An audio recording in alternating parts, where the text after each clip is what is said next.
Welcome to the Back on Track podcast with me, Sam West. In every episode, I interview someone who's changed, recovered, or become successful after having faced real adversity in their life. What's more, at the end of every episode, guests give you a few bits of advice which you can use to improve your own life too. On today's episode is Liana Smith, who's an elite swimmer that even held a number of New Zealand national titles. However, at the age of just 17, Liana's swimming career was thrown into doubt after she suffered stress fractures in her back, which left her unable to walk and even having to learn basic motor skills again. During this time, Liana was obviously unable to compete and do what she loved, and so lost her sense of identity, and this took a massive toll on her mental health and caused her to feel depressed. It took Liana a number of years to recover both physically and mentally from this ordeal, but she's now trying to become only the 8th person in history to complete a marathon swimming challenge called the Triple Crown.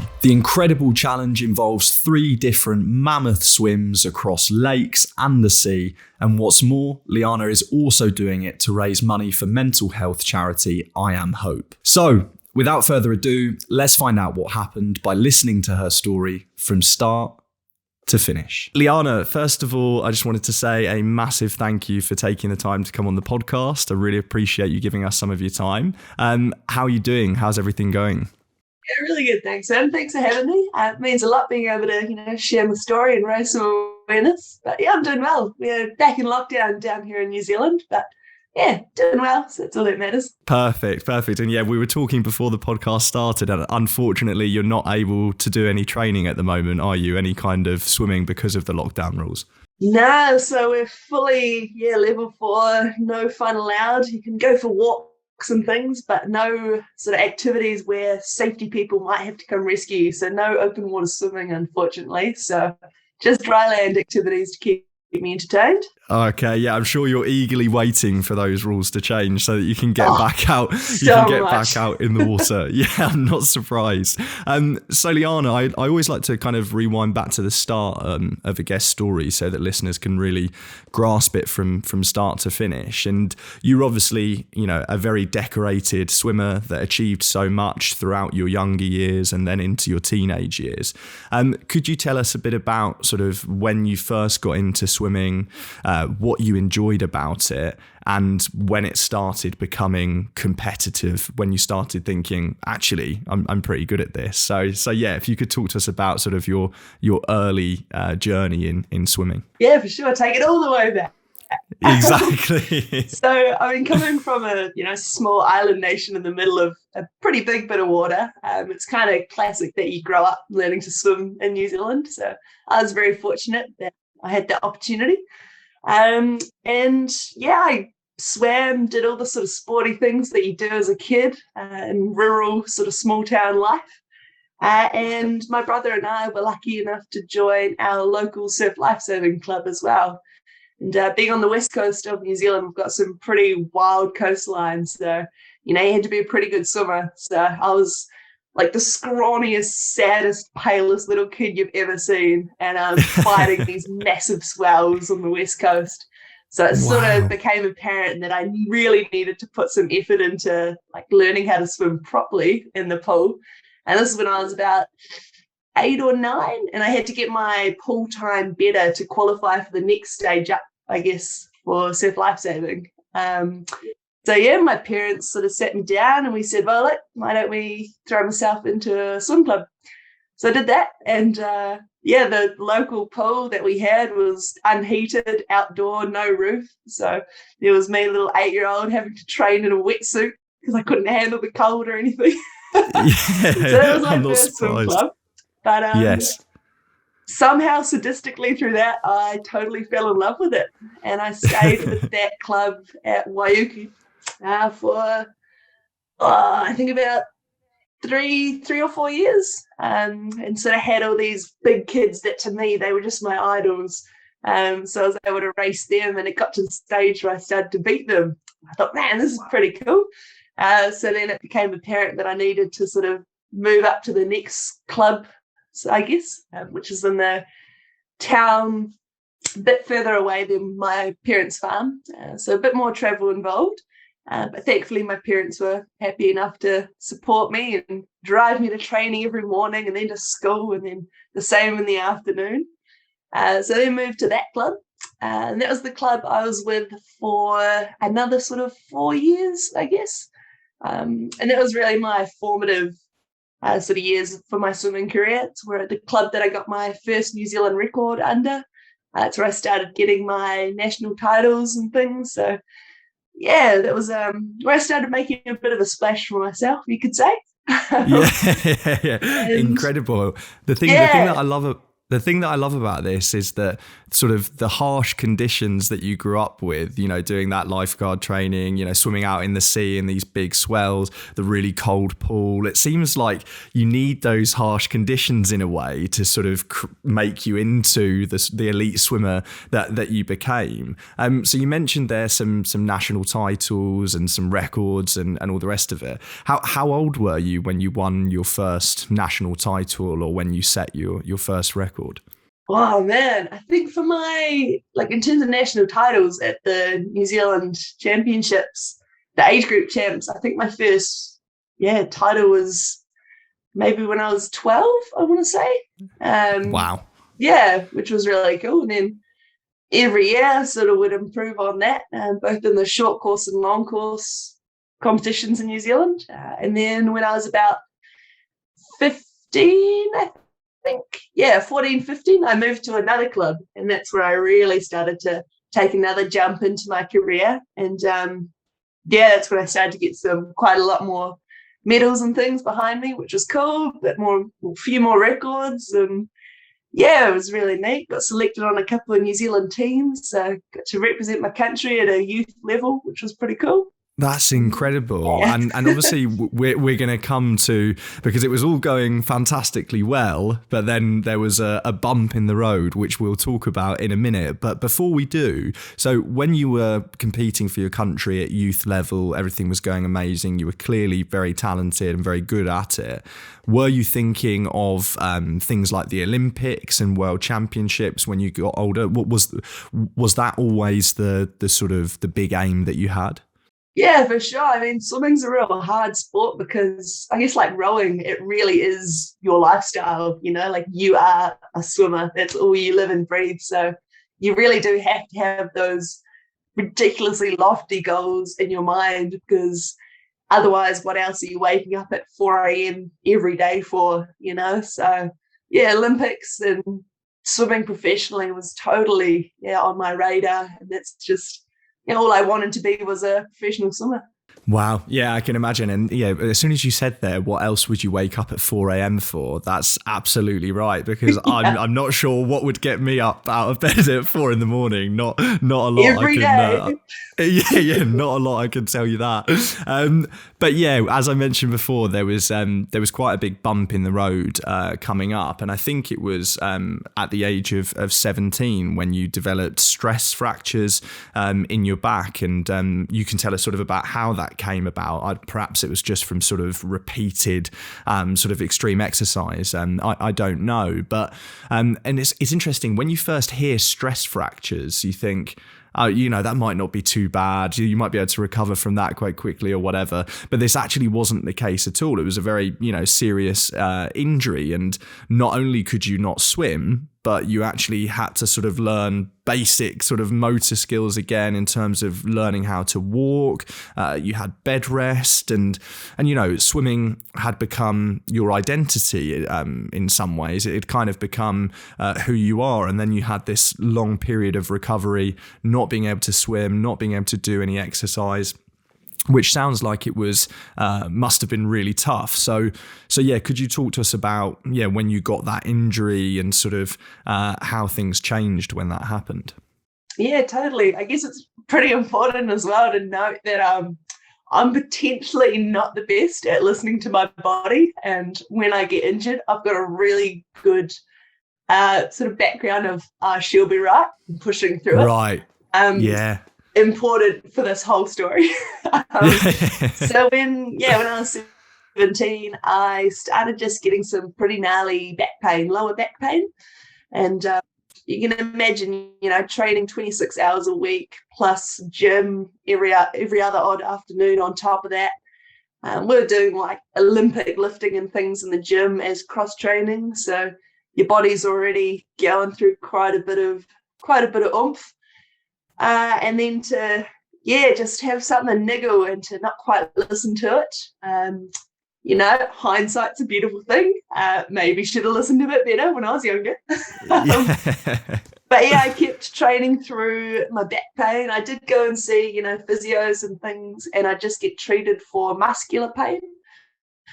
So just kept training, and sort of 3 years went on. So I had the first sort of niggles when I was 14, and that was really when I was starting to get a lot more of those titles and medals and records. So I was doing some pretty intense training. And then, 17, it got to the stage where I would have just severe leg spasms. I'd have shooting pain up and down my legs, wouldn't be able to move. And I was like, ooh, no, this is a bit more than just back pain now.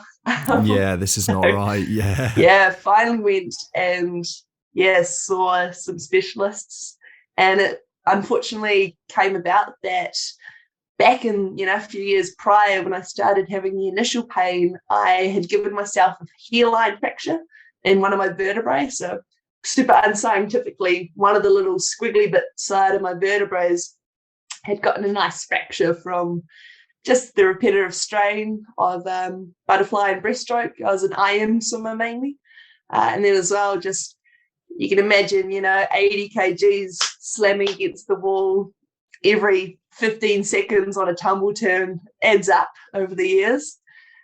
And so 3 years of having this wee hairline fracture, ended up getting to the stage where the other side, my squiggly bit of my vertebrae, that side fractured. And by the time that this guy went, the other side that started off initially as something that would heal naturally on its own, that had now completely split off and was its own little floating piece of bone entity within my spine, which is kind of neat to think about in a weird way.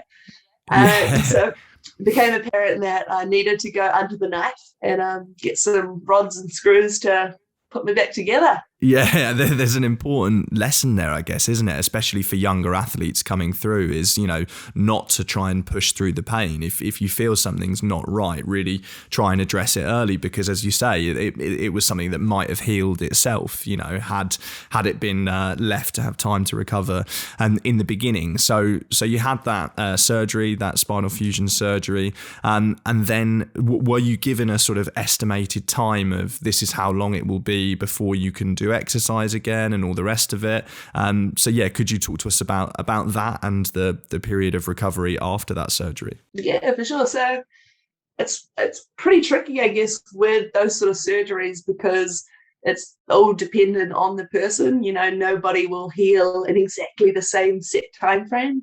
With me, seeing as they were able to extract that piece of spine that had just started floating, and they were able to grind that down and add it to the graft that then held my vertebrae together, and like the rods and things were set in there to fuse my couple of discs in my lumbar.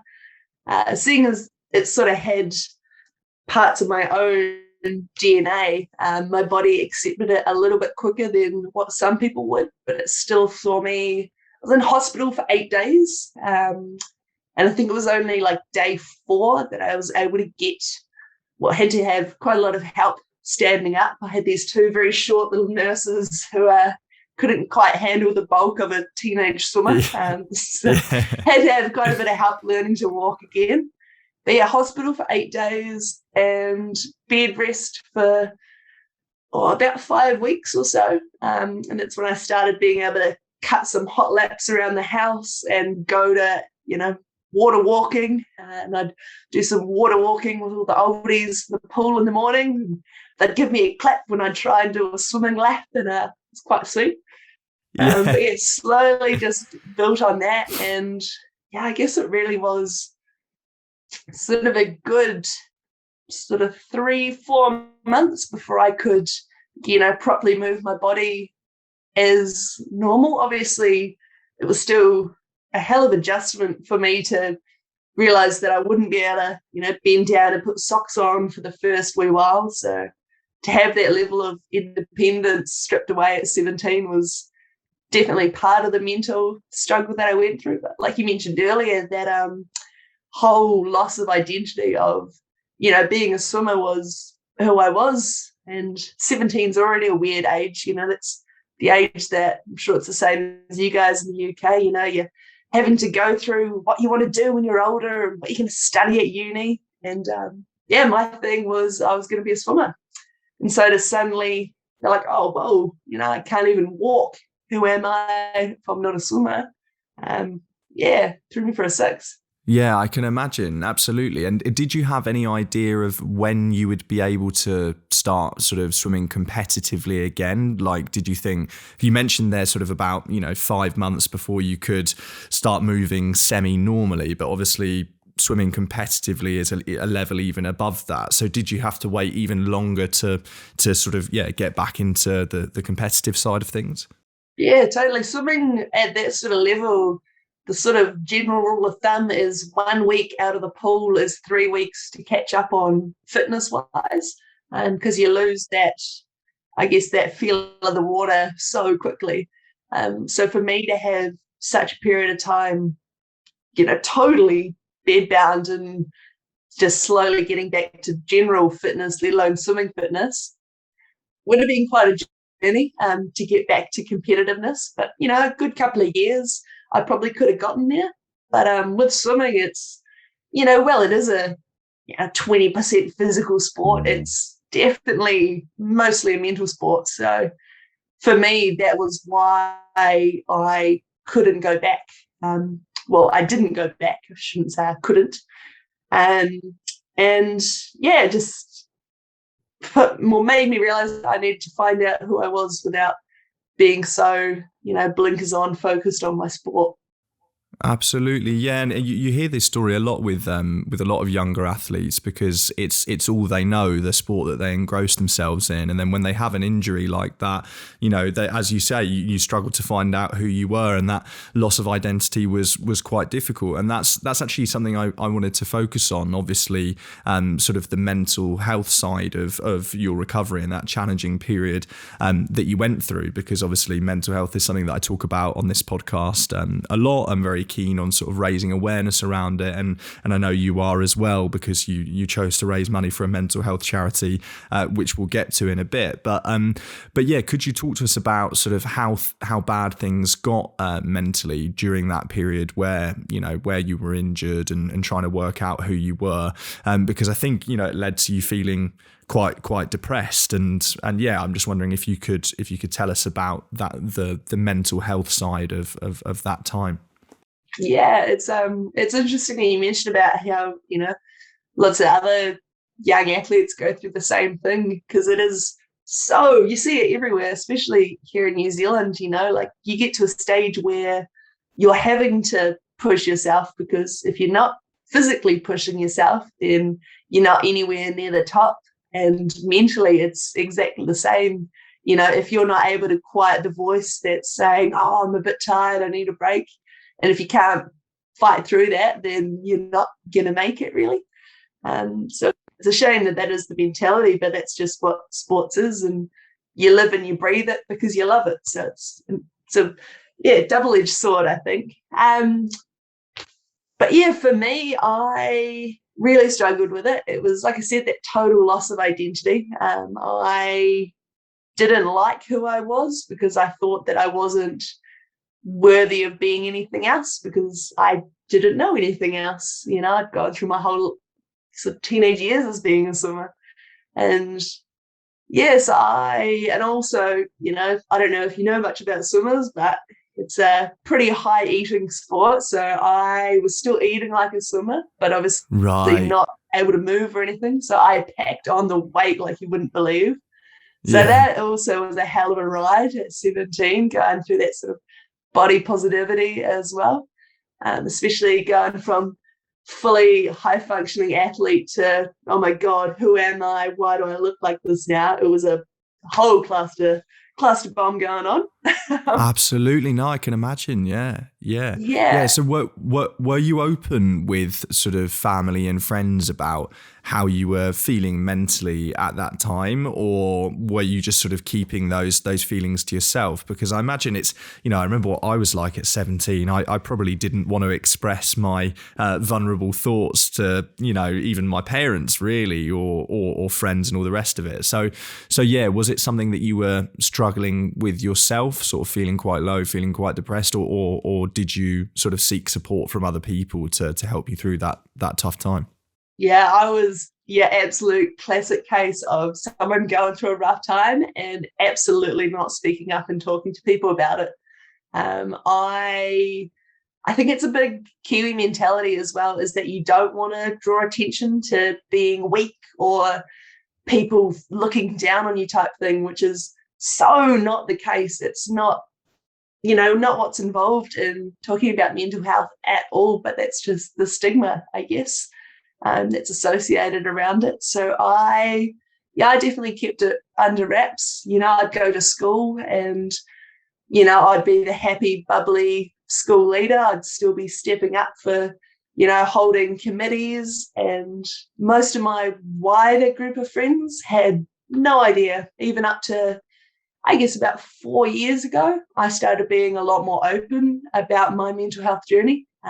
It's what started this whole roller coaster I'm on now. But I had friends reaching out to me saying, holy hell, like I had no idea you were going through that in year 13, I definitely kept under wraps. My closest friends definitely knew that, I was struggling, because I'd come back from school and I would be a lot more withdrawn than what I normally would be, because swimming was my outlet. I guess that's where I could let my emotions go in the pool and my mind would wander, and it's sort of like, people have their shower thoughts. I'd have my swimming thoughts. So I also had that side of it stripped away. So I can understand that. And also, very, very often, if somebody isn't open about it, very often it's really difficult to tell that somebody's going through a difficult time. And it's actually, you mentioned there that you were sort of happy and bubbly in committee meetings and stuff that you would organise. And it's actually very often the sort of the person that seems to be the brightest in the room has the darkest thoughts in their mind. At least I identify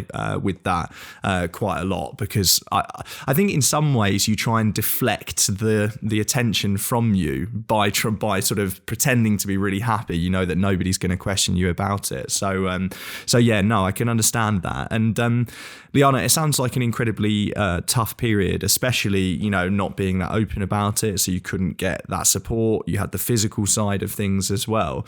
So I'm just wondering, what was it that kept you going throughout that time? What was it a hope that sort of one day you might be able to get back into something that you're really passionate about again, or was it just this inner resilience that you had?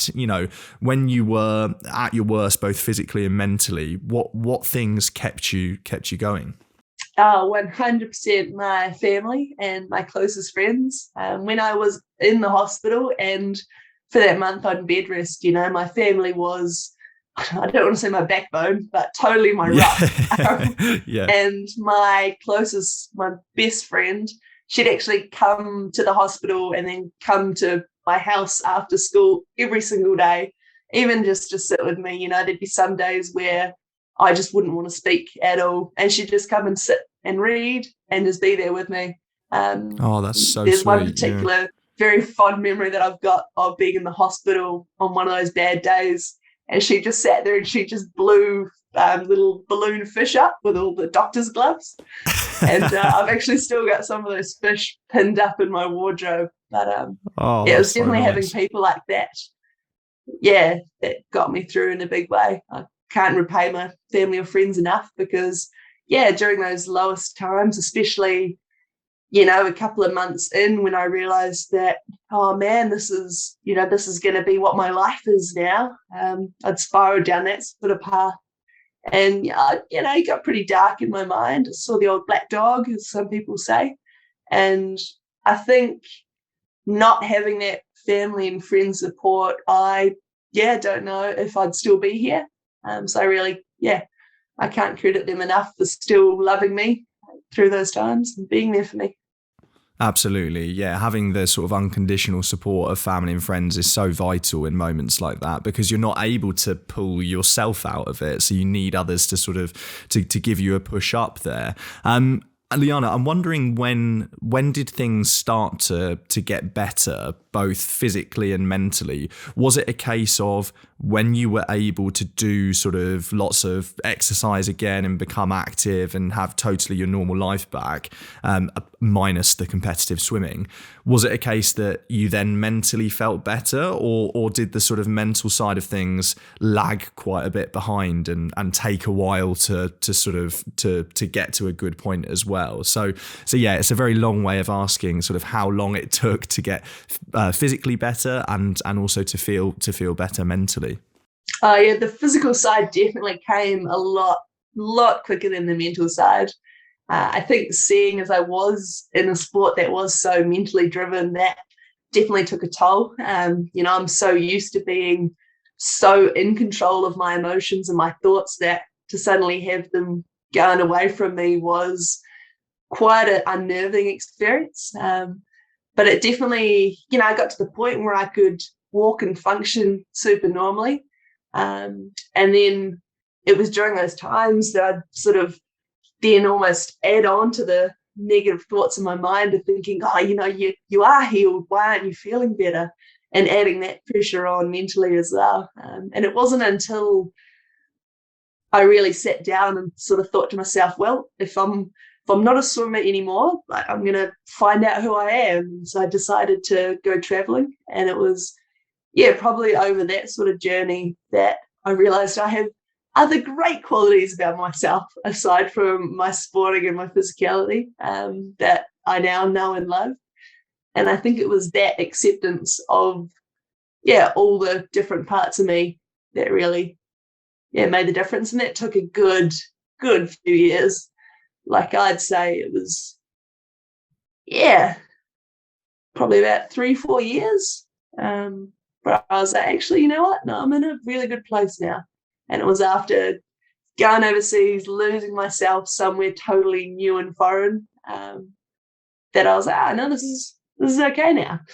Yeah, no, that's and yeah, I love that. That's a beautiful thing to sort of travel abroad, broaden your horizons, and realize there are so many more things in life that you're fantastic at and qualities that you have outside of the competitive swimming arena. That's fantastic. So did you did you choose a new career path, a new direction when you came back from traveling? Yeah, could you talk to us a bit about what basket you put your eggs in, so to speak, after swimming was done, and then you had a think, you traveled? What did you decide you wanted to do after that, or maybe you still didn't know? I don't know.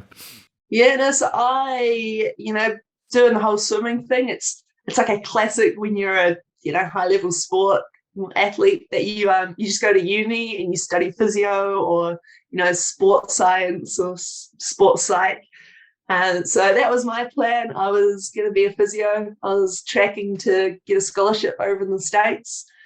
And obviously when that all crumbled, that was another side of, oh God, what am I going to do in my future now? Why did that all crumble, Liana? Why did that sort of vision of becoming a physio and going to the States, why didn't that happen? Because with the state system, it's very sort of hand in hand with your sport performance. So your scholarships, determined by if you're able to provide results on your sporting side, especially like the top tier Division 1 or D1 unis. And I very much could have, gone to a New Zealand uni and done physio or something. But in my mind, I sort of associated that with the swimming. And now that I had been totally removed from that situation, in a way, I just wanted to try something completely new. So when I came back I did Camp America for a wee bit and then traveled around the States afterwards. Came back, was in New Zealand for I think like 6 months, just working as a lifeguard because somehow I still couldn't stay away from the pool. And then went away for 3 months around South Africa. And then came back and thought, well, what's the next crazy thing I want to do? And it was to study adventure tourism. Because I suddenly realized that I could actually get paid for this whole travel adventure fun. And that seemed like a heck of a good time. So I have very happily tumbled down that rabbit hole. I haven't looked back since. That sounds like a fantastic job to get into, adventure For tourism, sure. especially for someone that's got, very outdoorsy, very sporty, loves traveling. I imagine that's sort of one of the best jobs that you could do. Exactly. But you didn't totally leave the swimming behind and the desire to sort of complete crazy challenges in the water and set records, because you have undertaken an incredible feat, which is called the Triple Crown. Now, I will let you explain the exact distances and all the rest of it in detail, but essentially, I believe it's 3, mammoth swims, some in fresh water, some in the ocean.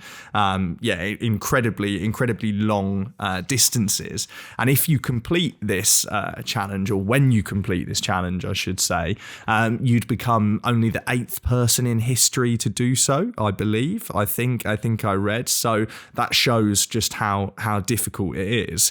And you also have decided to do this challenge to raise money for the mental health charity I Am Hope, which is also a fantastic thing to do. So could you talk to us about when you decided to take this challenge on, and why you decided to choose that charity specifically? Yeah, for sure. So this is probably going to be one of those long-winded rambles that I go off on. But I sort of need to explain a bit before I talk about the how and the now, I guess. So with the whole adventure tourism life, I've led a very nomadic life since 2015, I guess. So I haven't been in a set place for very long, and long enough to get back into any form of training, even though mentally I was back in the game, physically I was totally back in the game. I was now living a life where I was jumping from place to place, working as a hiking guide and getting paid to tramp up mountains and through rivers and streams here in New Zealand. Was pretty epic to me. And then traveling every winter, who could pass that up? And so fast forward up until last year with the COVID pandemic, and we went on a pretty strict lockdown pretty quickly. And suddenly this was the first winter where I was in New Zealand, and it was the first time where I was sort of forced to be in one place for one time, or for a period of time. And it's super randomly, very other long story associated there, but I was working as a shepherd in Queenstown up on a high country station. Wow. And and so I was now in a place where I could actually commit to joining a team and a club again. So I thought, what a cool opportunity. And so I did that. And this was last September, I really started getting back in the water somewhat seriously. Over the years I definitely kept swimming every now and then, but only just for a bit of fun here and there. But last September, properly started swimming again.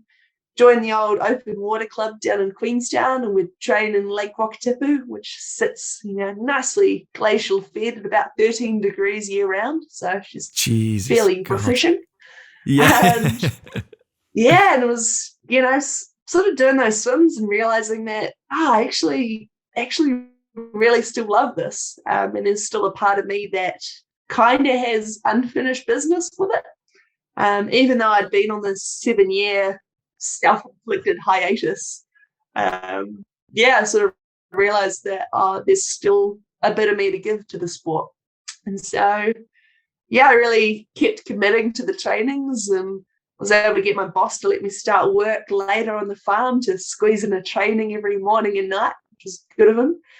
And did my first race ever for those 7 years, which was a 10K open water race, of all things, to jump back into of the sport. Exactly. And I did pretty well. I was first female and was second non-wetsuit overall.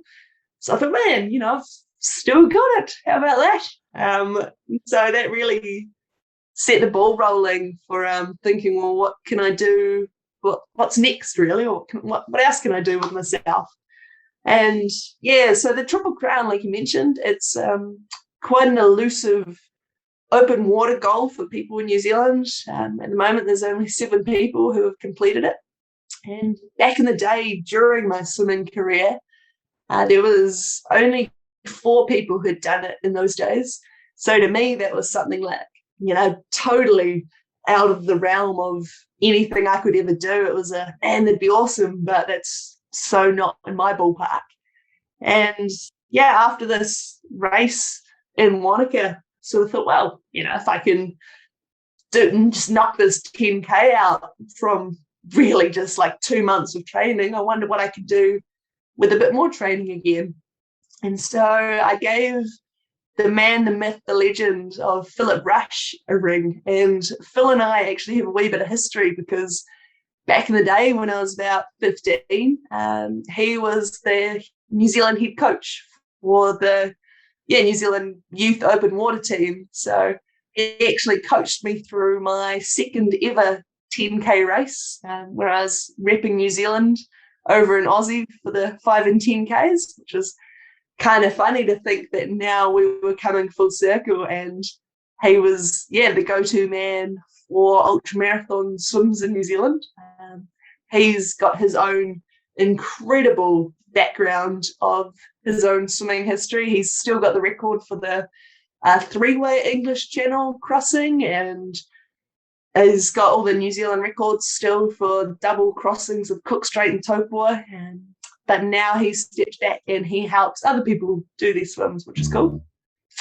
So I gave him a ring and said, look, I'm back in action. Don't know if you remember me. But he sort of had a chuck and he's like, no, I don't remember you. And he said, well, look, if you tell me what sort of times you're able to hold consistently in the pool, and we'll have a think. So I gave it a couple more months training, and November came along, gave him another ring. He said, yeah, I reckon we can do it. Let's just give it a go. And so, come April, we were hopping into Lake Taupo, which is the first of the swims. So the Triple Crown is 40.2 Ks across Lake Taupo, which is our largest lake in New Zealand. Beautiful freshwater caldera of an ancient volcano. And then there's 26 Ks across Cook Strait, which is between the North and South Island, and sort of one of the most volatile currents in ocean swimming around the world. It's part of the Ocean 7, which, like Everest is part of the mountain summit challenges around the world. The Cook Strait's part of the Ocean 7 of the hardest swims around the world. Wow. And then, of course, we've got Fovo Strait, which is in the list of the toughest 13 swims to do. And that's between the South Island and Stewart Island, or Rakiura. So that's obviously got those beautiful subantarctic currents, as well as the old great white shark breeding grounds. So there's that element involved in Fovo. So you can see why there's not that many people who have ticked these swims off. It kind of makes sense for this average sane person to be like, well, that doesn't sound like a good time. But to me, it sounded like an epic challenge, and why not? Absolutely. So this was actually the first thing that I was going to say when you were explaining these swims, and the fact that, one or more of them are in the ocean, the Cook Strait and the other one, Fovo, or however you said it. As soon as you said that, I thought sharks. I thought you would never catch me swimming. Well, I couldn't do it on a fitness level anyway, even if I wanted to. But when you went to, for example, when you're doing Cook Strait, are you not worried about what's beneath you? Are you thinking about that when you're swimming in the ocean, or are you just totally blinkers on? I mean, does that concern you, or? Oh, definitely. You've definitely got it going in the back of your mind. It's just you and a pair of togs in the open ocean, swimming from one island to another. So you're a very small human in a very big bit of water. And so, you totally have it in the back of your mind. But I think for any open water swimmer that attests to this, that if you're doing the sport, it's because you do have a love of the water, and with that comes a respect, a very healthy respect of all the, all the things that come with ocean swimming. And, one of those is sharks.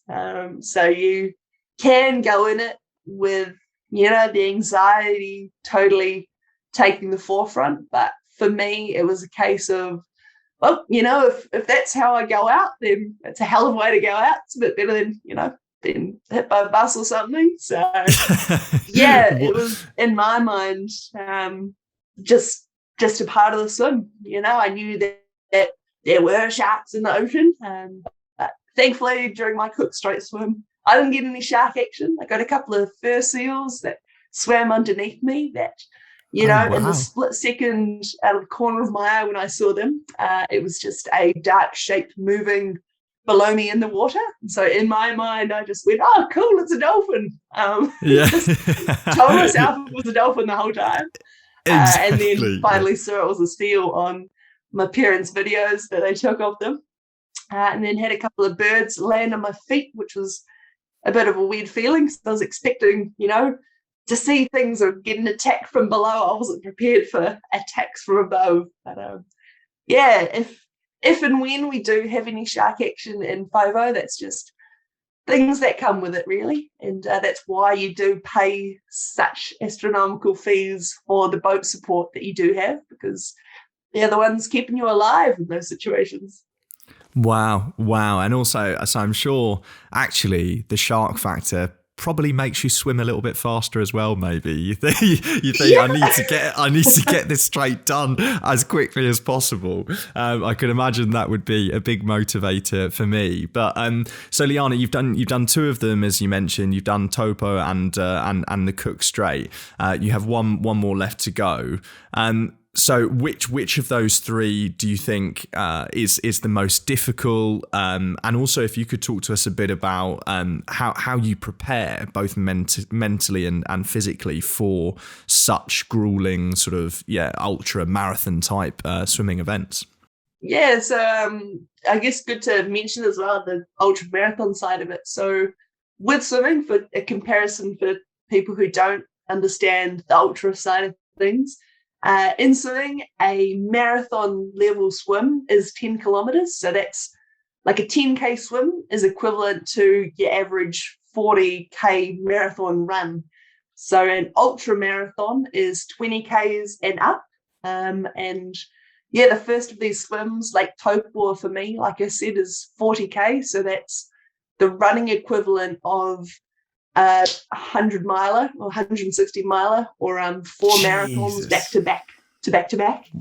Wow. So yeah, pretty grueling, like you mentioned, and that's fresh water, that lake too. So you're working twice as hard the whole time to A, hold yourself up, and then B, propel yourself forward, because you obviously aren't wearing a wetsuit with global marathon swimming regulations, so you don't have that added flotation to help you out.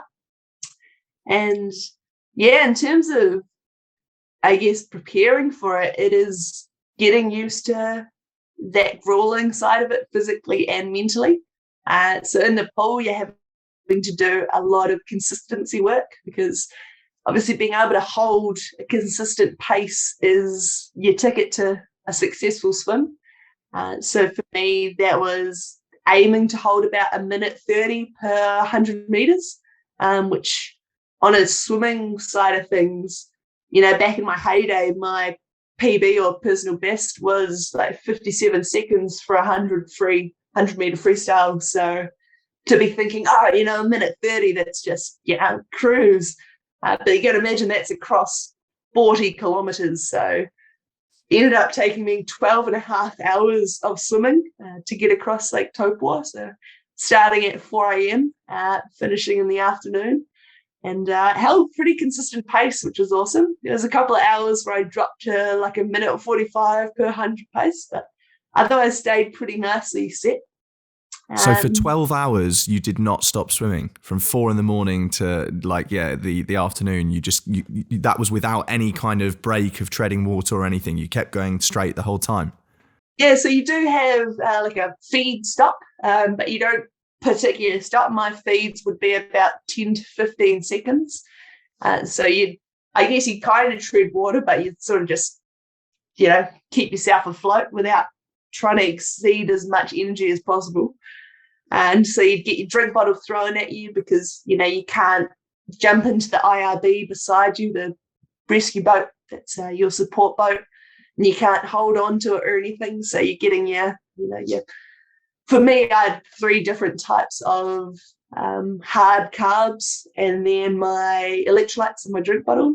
And I'd be having a feed every half hour. So 10, 15-second break, I guess you could kind of say. But in that break, you're not really doing anything but huffing down some food and water and getting back into it.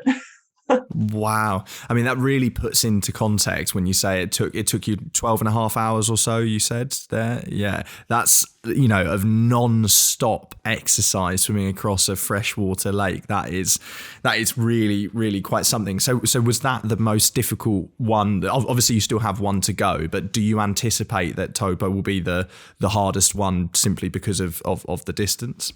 Totally. And in a big way, it's the mental side of it that comes in for Taupo too, because it's so far. it's quite a big swim. And to keep yourself mentally in that moment is a pretty big ask. And so that was another side of the preparation, was getting back into my sports psychology and doing that positive visualization and knowing that I'd be able to get through those moments of self-doubt during the swim. But yeah, I think most people, or the other folks that I've talked to who have done the Triple Crown, they've also said that Taupo was pretty much the hardest for them, mainly on that mental front.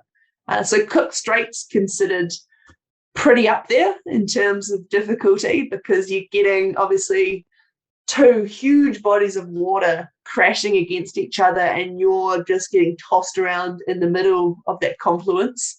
And obviously you're swimming across the open ocean, so there's the weather and the tidal factors involved there too.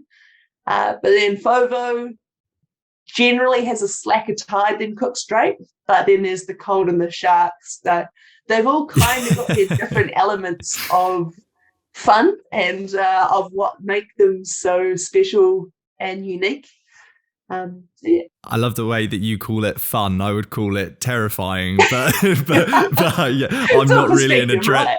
It's all perspective. Yeah, I'm not really an adrenaline sort of seeker in that way. But Liana, one question that I always love to ask elite athletes that come on the podcast, and you alluded to it there, sort of the mental toughness that you needed to cross that 40 kilometer stretch, because I can imagine when you start that off, you're 3 hours into the swim or whatever, and you think, how am I, like, I'm not even nearly halfway. How I can imagine the sheer length of it would really just sort of overwhelm you. But I'm just to talk on a more sort of general way, because I think this is something that the average gym goer or the average runner like me, for example, can learn a lot from. Because obviously at some point when you're doing really sort of intense exercise, you reach a point where I always feel like my mind gives up before my body actually has to stop, if that makes sense. I think there's always more that my body could give, but I tend to sort of give up before that limit. So, but obviously if you're an elite athlete, you have to be able to push your body to the limit. So do you think that's something that somebody can learn, can get better at, having this mental strength to keep going when doing exercise? Or do you think it's something that you kind of either have or you don't? Yeah. So what things keep you going when you hit the sort of absolute peak of your exertion and you feel like you've got nothing left? Yeah. What keeps you going? Yeah, I think that mental resilience, I think there is an element of, not you have it or you don't, but you either have it in spades or you just have it for certain situations. And I think I'm quite lucky in the fact that, when I was doing that, swimming back in the day at such a level, just at a youth age, I was quite aware of the importance of sports psychology. So I had huge sessions of learning how to train my mind alongside my body. So I definitely fell back on that in a huge way, getting ready for these swims. And yeah, I was really lucky, you know, like I don't know if through running you've heard of that psychological state that people talk about, that beautiful flow state spot that you can kind of get yourself into, where you can trust that your body's just going to do what you've trained it to do, and your mind is just totally in the zone. And that's what I had for 12 and a half hours across Taupo. I was just in total flow state. Like, there were definitely times where I was like, man, my arms are pretty heavy now, and I'm not moving very fast at all anymore. But yes, they didn't really last that long. And I was able to think, well, you know, I'm doing this for a reason. I've come this far. Why stop now? And I'd say that thought definitely was one of the ones that, really pushed me.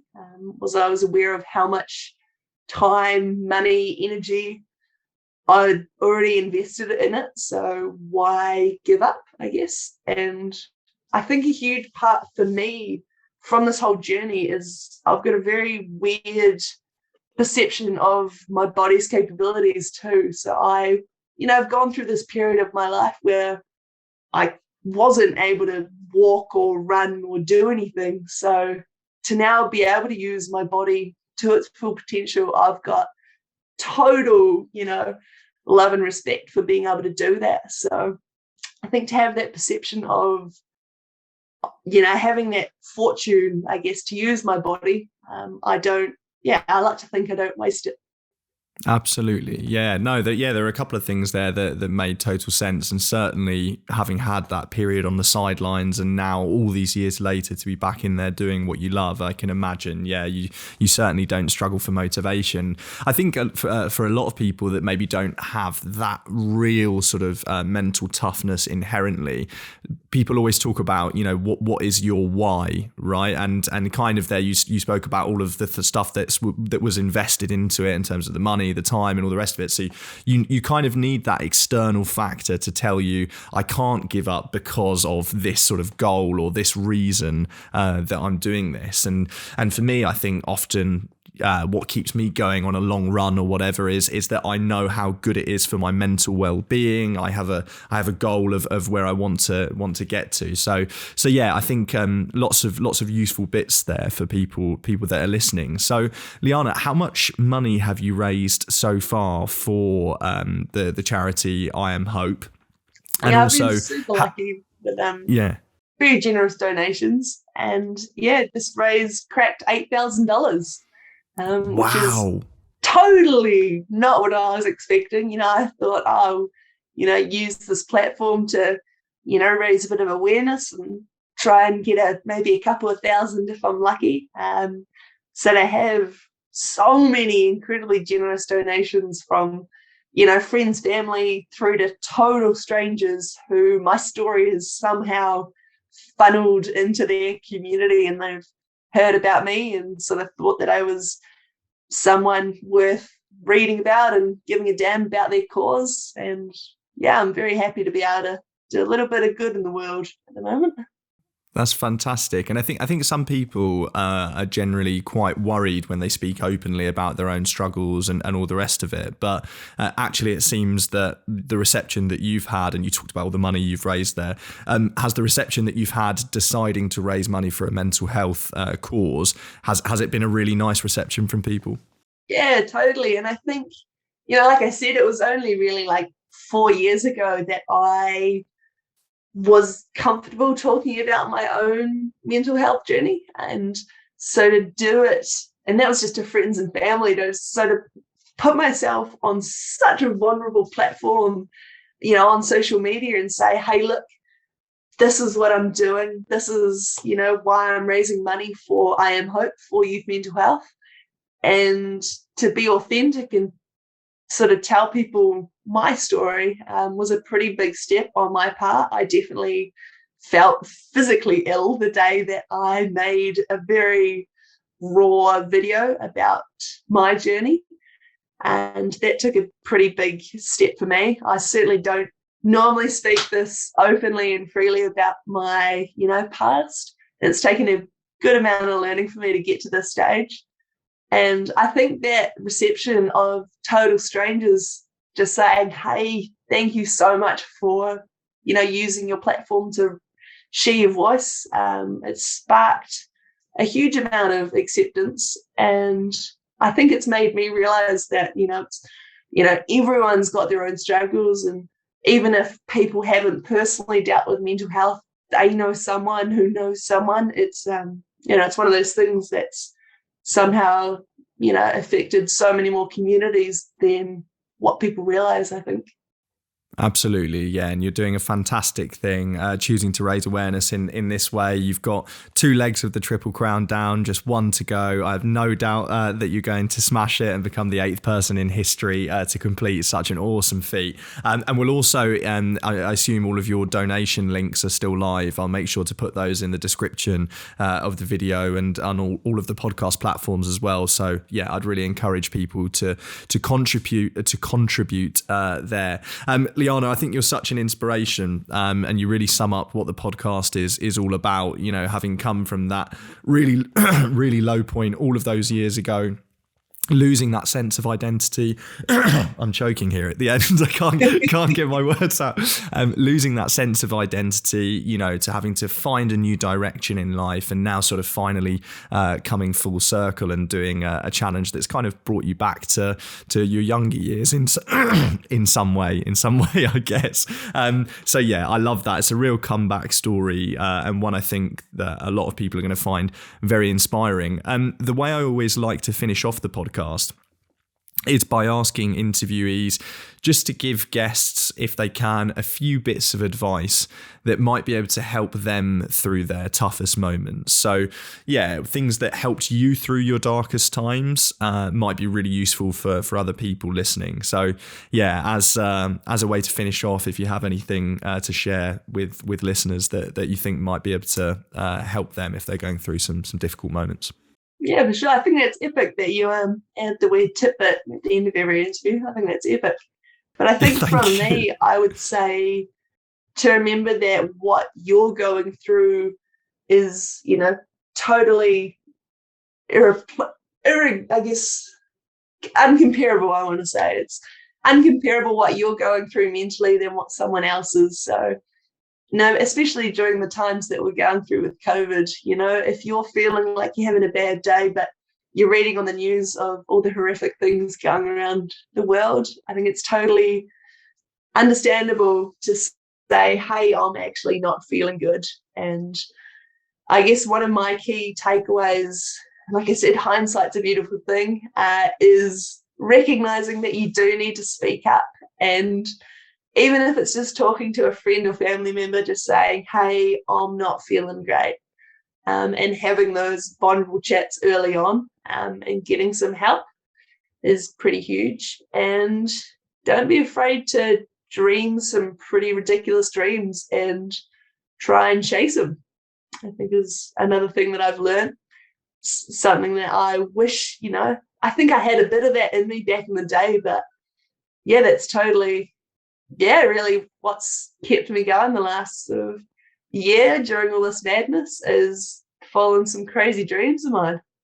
Absolutely. I think, both of those are really important. The first one, and I love that you mentioned there sort of speaking at an early stage. You can save yourself a lot of pain and suffering if you speak about it sooner rather than later. So yeah, really important thing to do, although sometimes difficult, to speak up to people that love and care about you. And also, I think we all need these big goals, these big aspirations in life to have something to work towards. Without purpose or direction, it's very easy to sort of fall by the wayside. So yeah, a couple of very, very relevant things there. Liana, it's been a pleasure to talk to you. Thank you so much for coming on the podcast. I've really enjoyed it. So yeah, thank you very much.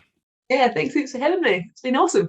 That's it for today's episode, guys. I hope you liked it or found it useful. If you did, make sure you hit like and subscribe. It really helps the channel out, and also that way it makes sure that you never miss an episode. If you've got a story you want to share on the Back on Track podcast, get in touch, give me a shout. I'd love to hear from you via backontrackpod@gmail.com.